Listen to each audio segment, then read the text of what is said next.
What is going on, Steeler fans? Welcome back to another episode of State of the Steelers right here on Steel Curtain Network. I'm Daniel, and football is officially back this week. The Steelers are expected to report to St. Vincent College in Latrobe on Tuesday, and before you know it, we'll have our first training camp practice, position battles, highlights, videos, overreactions, and hopefully some answers about what this football team is going to look like in 2026. Today's show is split into two parts. First, we're going to talk about how the Steelers finally are getting their entire rookie class under contract, including quarterback Drew Allar, who's just signed his contract. And then we'll get into the debate surrounding Mason Rudolph and what the Pittsburgh Steelers should do next with their quarterback room. And then after the break, we'll shift our focus into training camp itself. What should we expect from Mike McCarthy's first Steelers training camp, and how different might it look from the Mike Tomlin era? Which players need to stand out?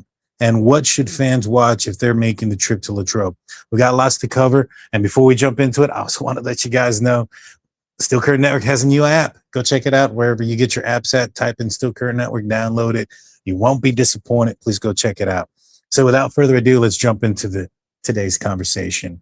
So let's start off with the news. Drew Allar officially signs. The Steelers have officially signed Drew Allar to a rookie contract. This means every member of the Pittsburgh Steelers 2026 draft is now under contract before training camp even begins. Now, why is that significant? That's significant because Allar just isn't another draft pick. He's the quarterback that the Pittsburgh Steelers selected in the third round of the draft, a pick that they received from Dallas in a George Pickens trade. So every time that we're going to talk about whether the Steelers won or lost that trade, Drew Allar becomes part of that discussion. His career is forever connected to George Pickens. If Allar were to develop into a franchise quarterback or even a quality NFL starter, that trade starts to look a heck of a lot different. Now, let's talk about the business side. No more contract negotiations, no more distractions. Now it's time to play football. At Penn State, Allar put together an impressive college career. He threw for over 7,400 yards, over 60 touchdown passes, and took excellent care of the football. He's got prototypical NFL size. He's one of the strongest arms in the rookie class, and he's played in huge games. Here comes the difficult part. College success doesn't automatically translate into the NFL. Training camp is where we'll begin to see how quickly he processes defenses, how comfortable he looks in Mike McCarthy's offense, and how quickly he makes decisions and how he responds when NFL defenses start to disguise coverages. Nobody expects him to be perfect. This is about development. This is about stacking good practices together. It's about learning from Aaron Rodgers and the veterans that are around him. But let's continue the debate or the talk on the quarterback room. You know, the Steelers fans, have had a conversation, more like an argument, all over social media. Should the Steelers move on from one of the most prolific quarterbacks in NFL franchise history?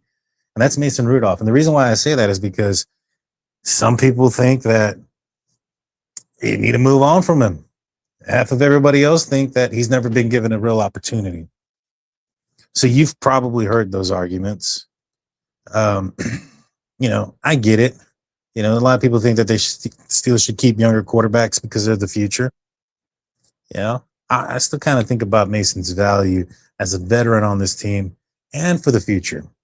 Aaron Rodgers isn't going to be here long. This is his last season.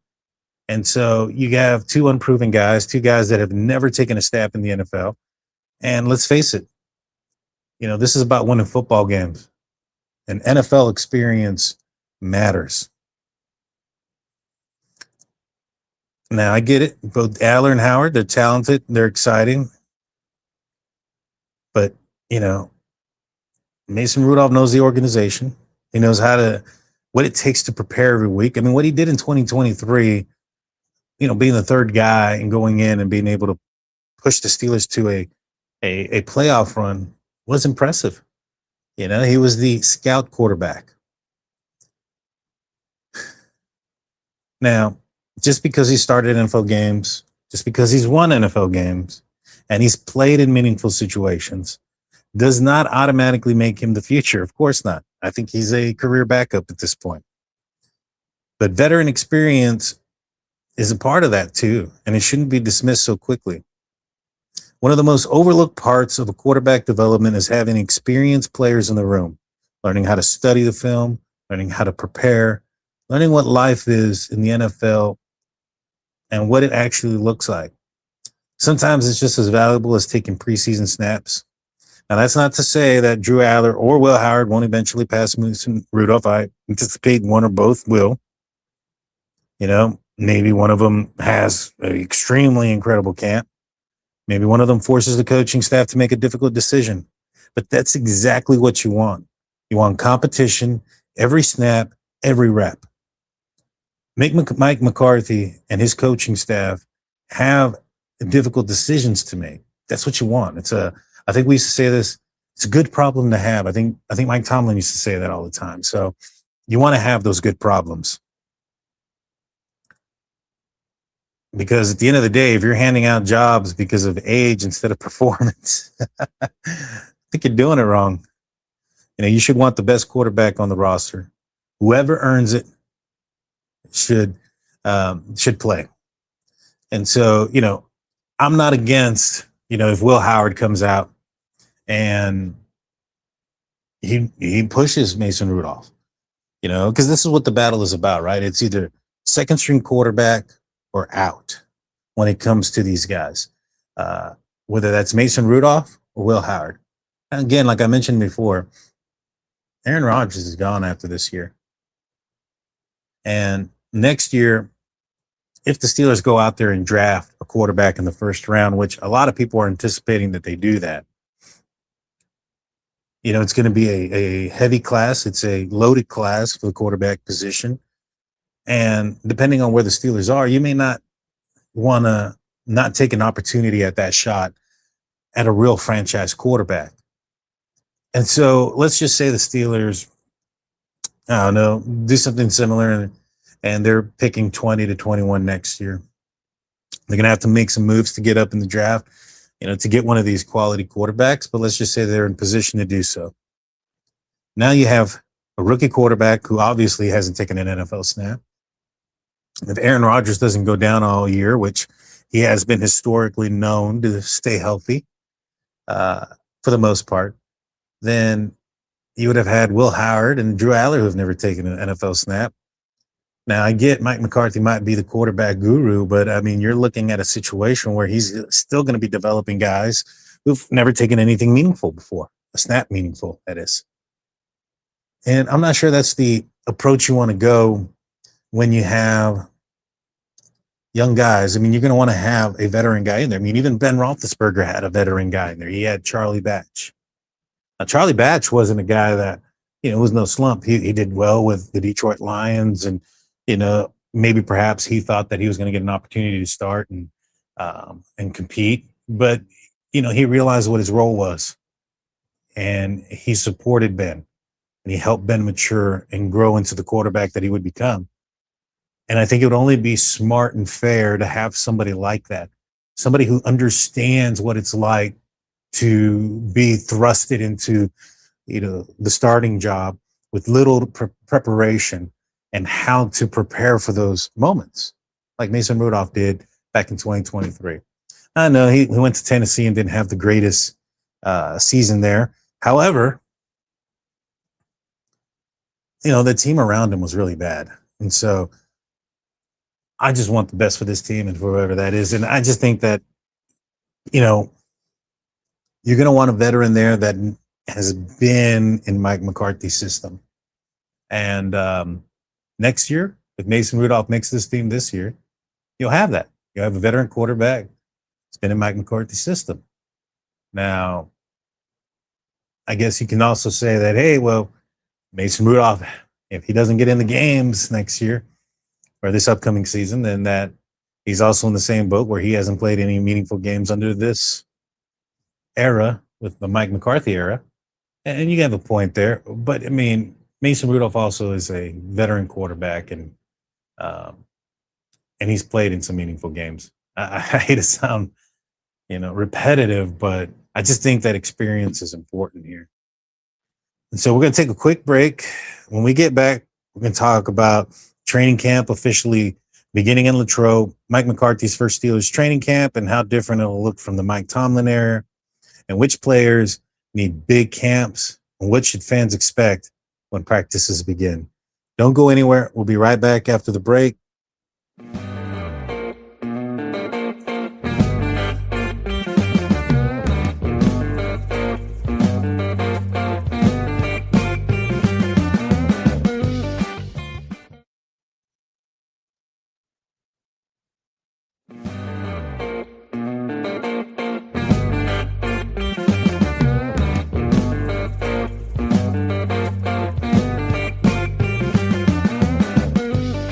Hey, welcome back. Thank you for sticking with us. Before we get back into the conversation, I want to remind you guys of our website.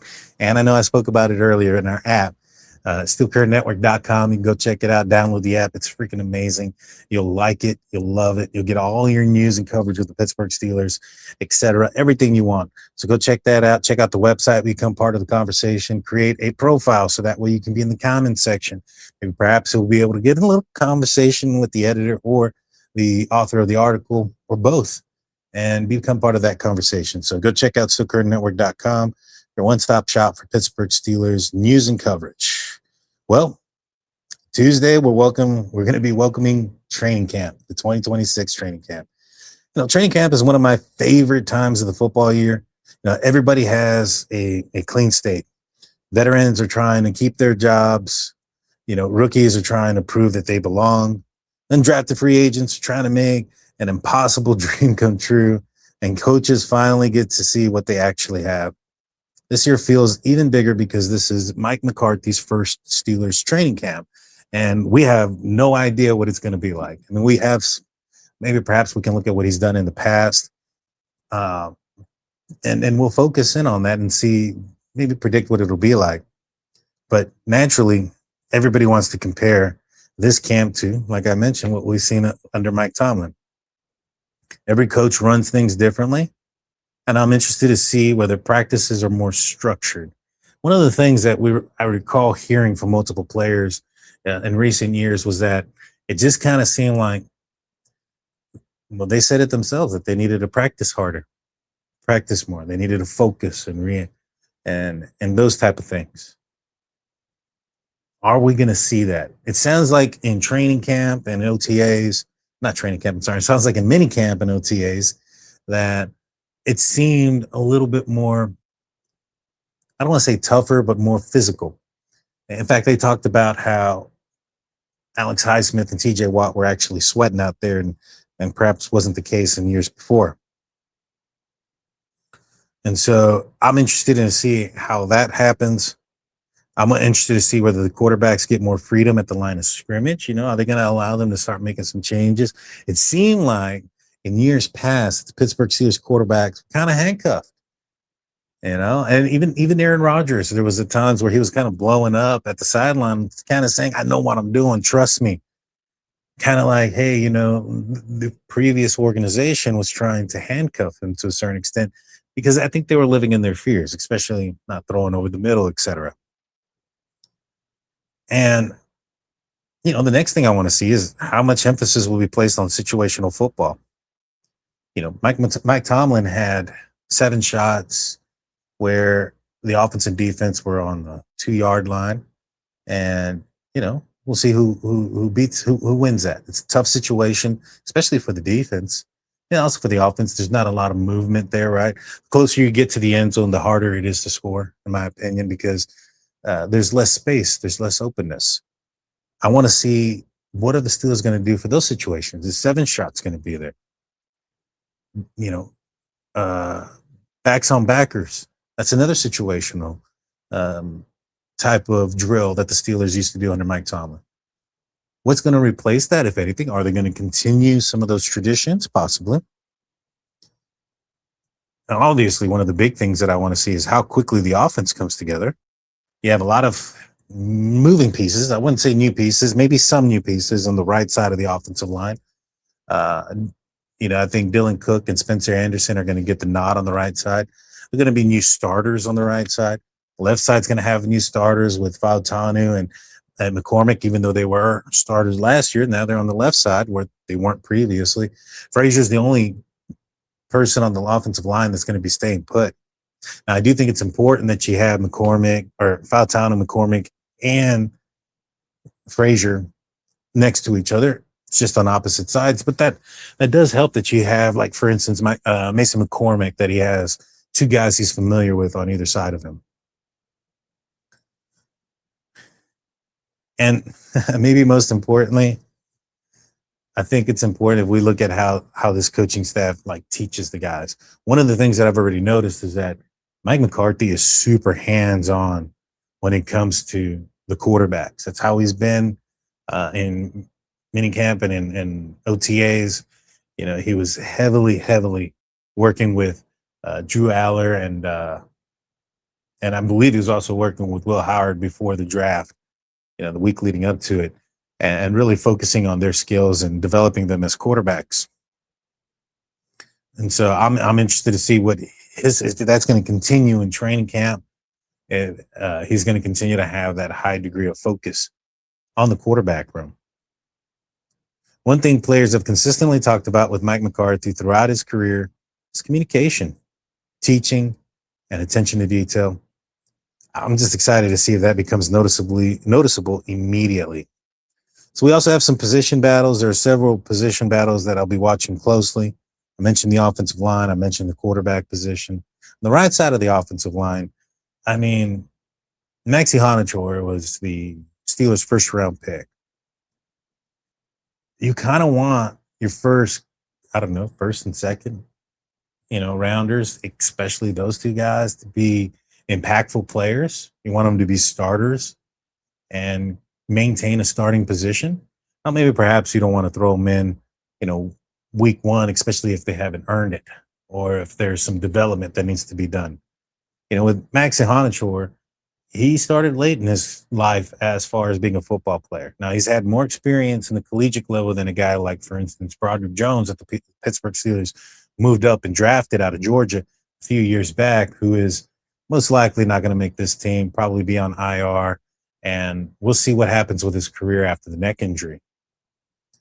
But I'll be watching the offensive line. I'm going to watch how Maxi Honachor develops. Jennings Dunker is another guy that I'm interested in on the offensive line, seeing if he's a guy. I mean, he looks like the part, right? Let's see if it looks the part once he puts on the pads and is out there, and let's see if he's not lost, right? And if he's not, and if he can develop fairly quickly, I want the best guys out there. And I was a proponent of, when the Steelers drafted Broderick Jones, that they throw him out there already. On the left side, I wanted the Steelers' offensive line that they wanted to start immediately. Why? Because there's a lot of cohesiveness that needs to go. There's chemistry and things like that need to be learned between each other. And the longer you wait for that to begin, it's going to lead into the regular season. And then you're going to have those growing pains magnified. I'd rather have the growing pains in preseason than week 1 or week 5. You hear what I'm saying? So me personally, if I had to take, a guess, I obviously want Honachor to win the job, but I wouldn't be against Honachor being thrusted into the starting position right away so that he can get rid of those growing pains while they're in training camp, when Aaron Rodgers can't get hit from the defense. And he's on the right side. He'll be going up against TJ Watt. Apparently, they're going to be moving people around. He'll be going up against also Nick Herbig and probably Alex Highsmith. These are some elite pass rushers, and I'd prefer him to go up against them, with them not being able to hit Rodgers, than, like I said, thrusting him in week 1 or something like that. Another thing is, health is obviously something that we're going to keep an eye on. It's always a huge factor when it comes to, the results of the season. Sometimes it's not the best team that wins it all. Sometimes it's the healthiest team. You could have a really good team starting off week 1, but if everybody goes down, you ain't going to go nowhere. The wide receiver room is going to be interesting. Who can Aaron Rodgers trust? It seemed like Roman Wilson was a guy that was the odd guy out last year. Let's see what it goes on this year. I think they're gonna pair him up against Jeremy Bernard in a camp battle for wide receiver 3. I think it's going to be a good battle for those two guys. I've seen a lot of good things from Jeremy Bernard.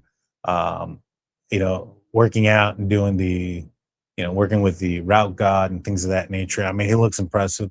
It sounds like everybody that's seen him practice, or even the players that have been around him, have spoke glowingly about him and his ability to, or his what appears to be an experienced player beyond his obviously his rookie year.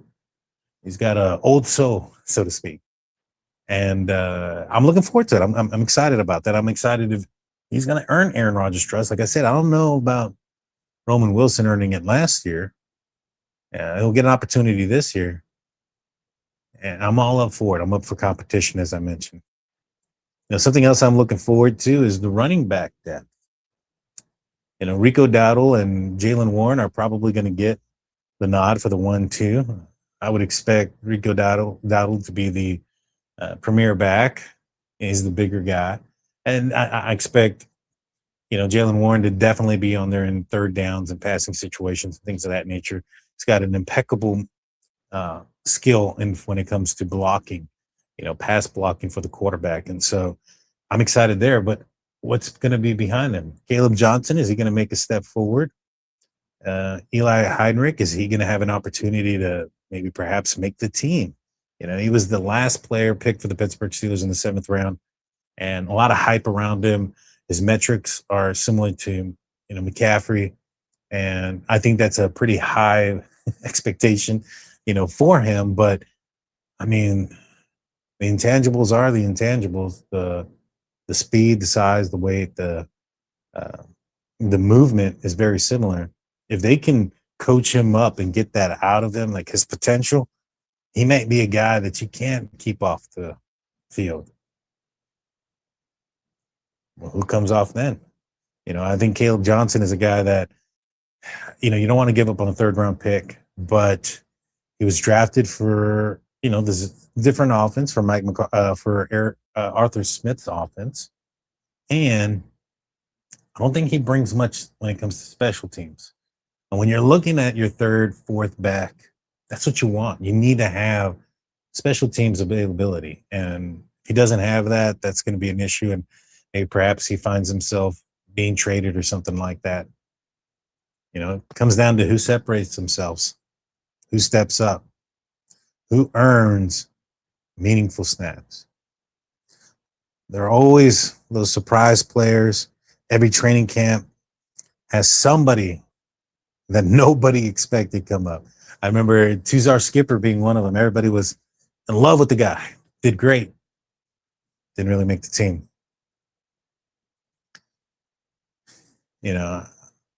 Hilton. He was a guy that just simply refused to be cut. He's out there making a name for himself, talking about his size when he made tackles because he was too little. So those are the stories, are part of what makes training camp amazing and why I'm excited about it. I wish I could go. For those that are going, if you're making the trip up to St. Vincent College this year, don't just watch who catches touchdown passes. Watch who stays after practice too. Watch which players coaches spend extra time with. Watch who's constantly talking. Who's encouraging teammates, who's getting corrected, who's taking 2nd-team reps one day and 1st-team reps the next. Those are the little things that often tell us far more than one spectacular catch on 7-on-7 drills or on 1-on-1 drills, i.e. George Pickens' incredible catch over Joey Porter Jr. It's awesome. It's amazing. George Pickens then translate that into, and maybe perhaps he was handcuffed by the quarterback in the offensive scheme, but, if you look at what George Pickens did for the Pittsburgh Steelers and what Joey Porter Jr. has done for the Pittsburgh Steelers, that incredible catch doesn't mean anything. So, closing thoughts. Waiting's finally over, guys. Football is back. Real competition starts now. Real evaluation, it starts now. Mike McCarthy finally gets to put his stamp on his football team. I'm excited. Excited about everything we're going to see in the next couple of weeks. I'm excited to see preseason. Preseason is going to be amazing this year because you have a quarterback battle. You're going to see Will Howard and Drew Allar compete Now, Drew Allar is going to be competing just to show that he's got it. And I don't think, regardless of what he does, even if he shows that he's really, really good and talented, I still don't think it's going to be very difficult for him to get beyond quarterback 3. Even Ben Roethlisberger was supposed to be quarterback 3 his rookie year. He was a first-round pick, just drafted outside of the top 10. And yet he was supposed to be behind Tommy Maddox and Charlie Batch. Not been due to some injuries to both of those men. Ben Roethlisberger may not have had an opportunity to start that year.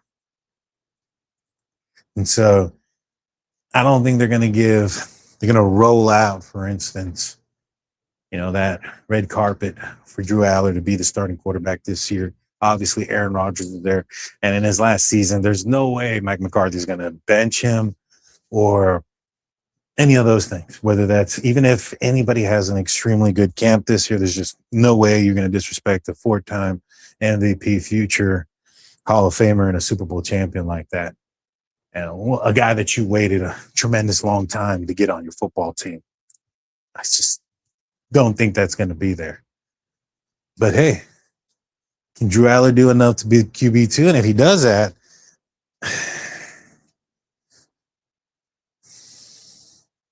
I don't know. I was thinking maybe that can, if he does well enough, or if Will Howard does well enough, you get rid of Mason. But that experience, guys, that development, that being that guy, that Charlie Batch guy for your future is important. And like I said, even if you're drafting a quarterback 1 next year, you need to have a veteran guy in that room.